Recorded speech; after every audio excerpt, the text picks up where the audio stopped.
this is an incredible forum. I'd like to ask each of the panelists one question from the perspective is, you've completely convinced me that good business impacts policymakers. You're all going out there telling your story, saying what you need. You also take your intent down the supply chain and you really impact those who are producing, the makers of your goods. So that I'm sort of convinced. And then consumers, you all know your consumers, and how you influence their behavior and things. I'm most interested in those that aren't in those three realms. And we all know in our community, there are groups outside of that. And we standing here in Cortex, Center of Innovation, and if we move 10 minutes away from here, we will be in a completely different community, but that's part of our community. So from a St. Louis perspective, and we all know the challenges Ferguson has brought to us. We all know that all of this has a negative impact. And I'm going to start just with IKEA first, because IKEA's foundation is incredibly inspirational in dealing with some of the challenges. I don't know if any of you sort of follow what they've been doing in the foundation, but I do, because the foundation has taken social cause of vulnerable children and their human rights and have spent and invested tremendously in dealing with, to fight child labor.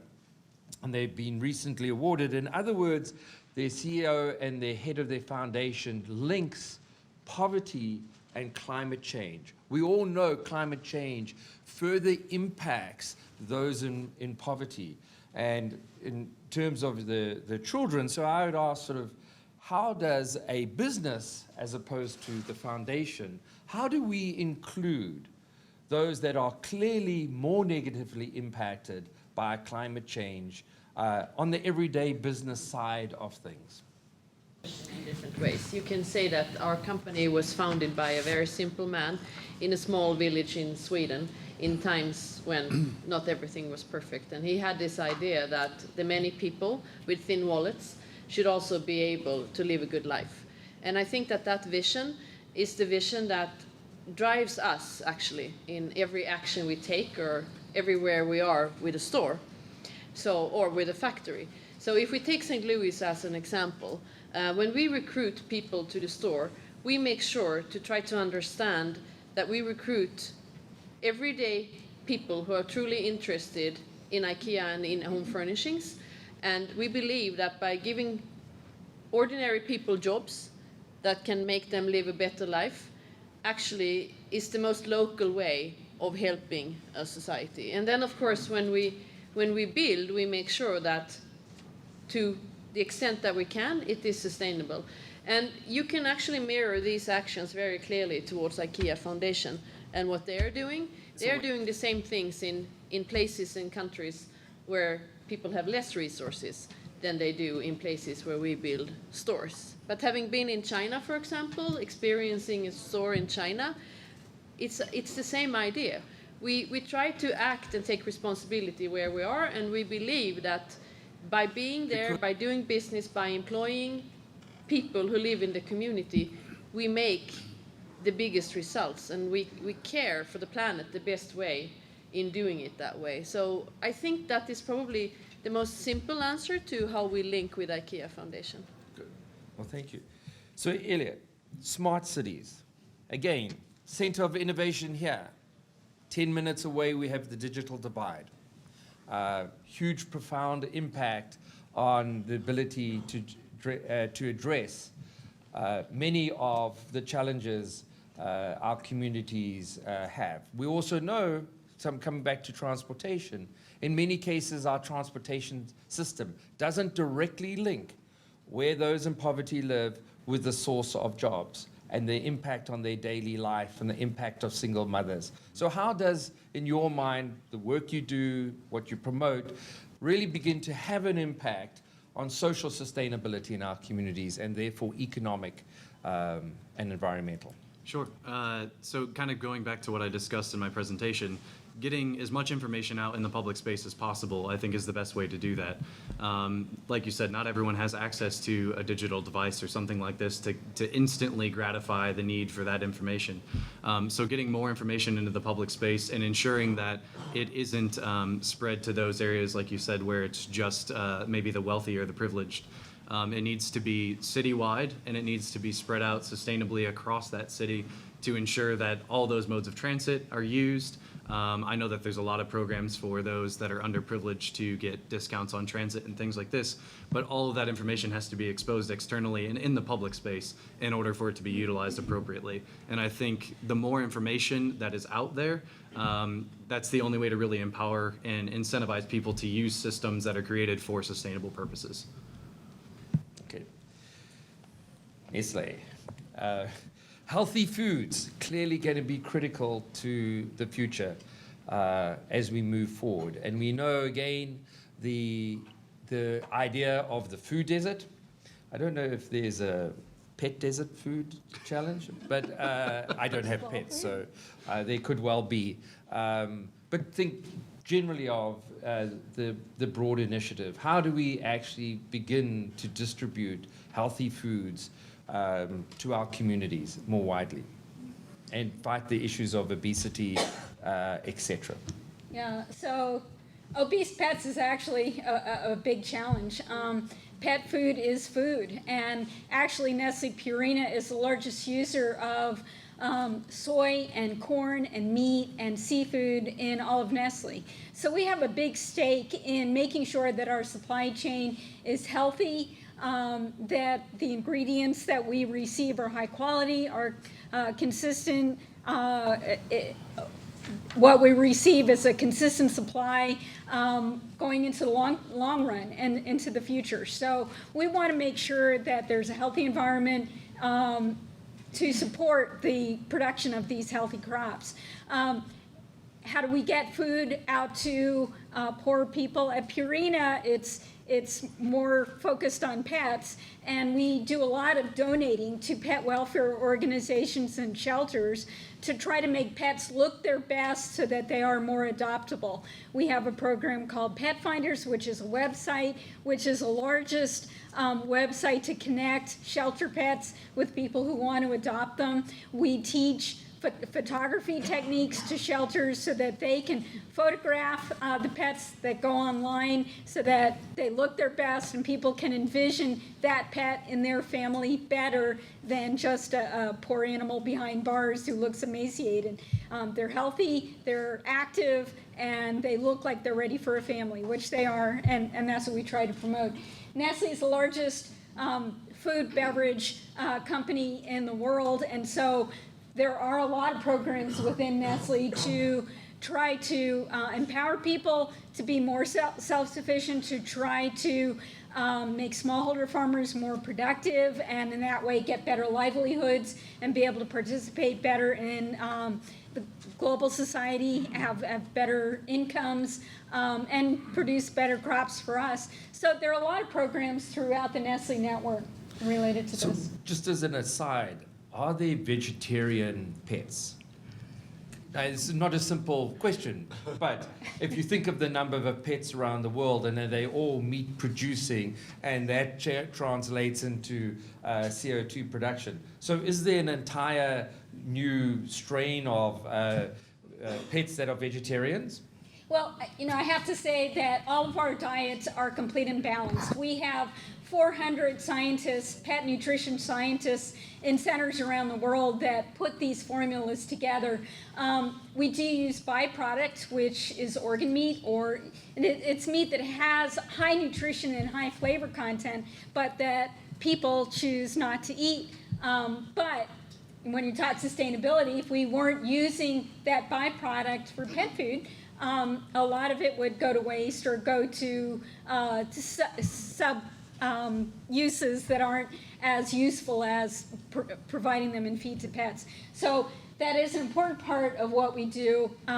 And the nutrition, are they vegetarian? We have different kinds of formulas for old dogs, for young dogs, puppies, for dogs that want high meat content or that are very active and need a higher oils content. I don't know if we have any vegetarian varieties, but we do have a lot of different formulas for different pet needs. I wonder if one would know the number of pets there are in the world. I mean, I just say that again, you know, we talk human population explosion. I wonder what the pet explosion is. The food impact of all of this could be kind of an interesting perspective on things. Anyway, so we sort of drawing to an end, and Claire, I want to come back to Peter's presentation. Completely overwhelmed about the challenges in front of us, Peter. So the question to you is, as we leave here, what can we as individuals do to begin to take on these challenges? Sort of give us some hope here that we can take action as we leave, both at the individual level and then perhaps at least the community level. As I tried to indicate in my talk, the problems we're facing are of staggering proportion, and very few of us think of them as being as serious as they are. The world seems to be dividing up more into individual segments, and this is no time to do that. In all the history of the world, this is the time for people to come together to appreciate and love one another. St. Louis is one of the most highly segregated cities in the United States, and it's high time that we overcame that through our individual actions. The United States, women earn something like 76 cents per dollar for men occupying the same jobs, and discrimination against women worldwide and against children worldwide is not only unacceptable morally, it's an extremely stupid way to confront the world that we're rocketing into, even if we don't spend any time thinking about it. We can deal with the problems here in St. Louis by taking them head on and by not pushing them into the background. By thinking about the needy people in our own community, we'll not only be doing the kind of thing that's necessary worldwide, but we'll be setting the platform in our own hearts and souls for being able to attend to it worldwide, to overcome discrimination, to overcome nationalism, to overcome classism, and all the other problems that will, if we don't attend to them, bring our civilization to an end sooner than later. We can't survive with this. It's no longer simply a matter of being moral. It's a matter of a necessary attention to the things that divide us, beginning with our own daily lives and to acting on them. I've been deeply impressed with the other speakers and the ways in which they've talked about specific things that can be done. Certainly transportation, cities, food are all extraordinarily important. I hope that people will take away from this commitment to do better in loving one another and in attending to the problems that will determine not only our children and grandchildren's future, but our own futures for the rest of our own lives. Thank you. I mean, I think IKEA is a perfect example of this, actually. Our founder, Ingvar Kamprad, had this idea of, furniture and selling furniture to the many people. And he figured out very early on that, together with some people, that the flat pack idea, to transport your furniture in flat packs, would, of course, not only sell more furniture, but it would also be a sustainable way of doing business. And I think that when you create a company today and you have a business idea or a vision of what you want to do, it's absolutely incremental that you have a sustainability part of that dimension that is also measurable. I think it's not a dream without any action or measurement to it. And I truly believe that very few companies of tomorrow will be successful if it isn't clearly communicated and anchored what that idea is about. Today in IKEA, we very much build everything on the idea of the flat pack furniture because we see that that can be multiplied in so many different ways. And we have so many examples of furniture that we really kind of, we dissect them into detail to really try to figure out what kind of materials can we use that are sustainable, and how can we pack this with as little possible impact as possible on the transportation cycle of the product. So I believe that sustainability is integral in your business idea. And measurable, that you mentioned, which is really kind of important. We've got to be able to measure the progress and the impact, which I think becomes really critical. Anyone else want to add in terms of small business? Just briefly, I would say the startups have the best chance of making quick changes, of being nimble, of not having the infrastructure and the thinking that's so embedded in big business. And you can rethink the way you power your supply, your production. You can rethink a lot of the systems that a lot of us that are in older businesses don't have the luxury to do because we have so much investment in our infrastructure. It's a lot harder to change. So, grab that opportunity and run with it. I think the best chance that we have to survive as a society is to rethink everything. Rethink how cities are organized, rethink how buildings are made, rethink how materials, products are put together and transported. The startups, I think, have a great opportunity to show us the way. And just to build on your comment about the possibility of new business and developing over the next number of years, if you think up to from here to 2050, we'll add somewhere between 90 and 110 million people to the USA. What that actually implies when you look at relative to cities, basically we have built 50% of the cities we will need by the year 2050. So we have an enormous opportunity to completely rethink. And remember, it's business that builds these cities. We have a tremendous opportunity ahead of us to rethink how we make cities. And that is one of the greatest business opportunities in front of us, because we cannot keep designing the cities we have based upon an 80-year-old paradigm that's completely out of date. So let's take a question. We all know business, you need to sell products. How do you balance affluence and products? Well, we have decided that to do business, you have to make business. And we, with our vision of a better everyday life at home, we really believe that all of us in the world have the right to have a safe home that is comfortable. And we kind of build on that idea because we think that is a pretty sound idea.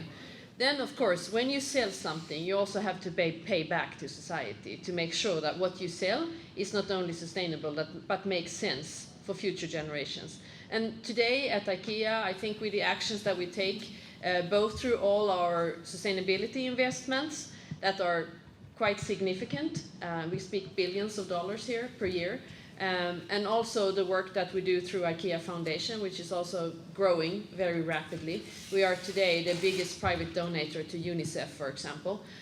We believe that all these components come together and absolutely also giving people work in the value chain, throughout the value chain.